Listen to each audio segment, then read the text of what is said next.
বিপদে টাকা চেয়েছেন কারো কাছে, সাথে সাথেই ব্যবস্থা করে দিয়েছে। তার মানে এই নয় যে সে আপনার জন্য টাকা নিয়ে বসেছিল। লোকাল বাসে আপনার ভাড়াটা পরিচিতি কেউ দিয়ে দিয়েছে। মানে এই নয় যে তার মানিব্যাগ ভর্তি টাকা আছে। কেউ আপনার খাবারের বিলটা আগেই দিয়ে দিয়েছে। মানে এই নয় যে তার কাছে টাকার পাহাড় আছে। তার কাছে টাকার পাহাড় নেই কিন্তু পাহাড়ের চেয়েও উঁচু একটা মন আছে।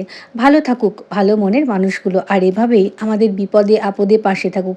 আর আমরাও চেষ্টা করব সবসময় কারো থেকে সাহায্য না নিয়ে যদি একটু সাহায্য আমরা তাদেরকেও করতে পারি তাহলে হয়তো আমাদেরও ভালো লাগবে। আমার শাইশ্রী বাইরে কোথাও বেরোতে পারছে না বলে বাড়িতে প্রচুর বোরিং ফিল করছে। আর ওর সাথে আমার অনেকটা সময় কাটাতে হচ্ছে, তাই জন্য আমি ঠিক করে ভিডিও আপলোড করতে পারছি না।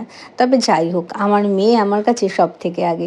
পৃথিবীতে যদি কেউ জিজ্ঞেস করে যে কোন সম্পর্ক সবচেয়ে মিষ্টি জানো, মা আর সন্তানের সম্পর্ক সবচেয়ে মিষ্টি আর মধুর সম্পর্ক।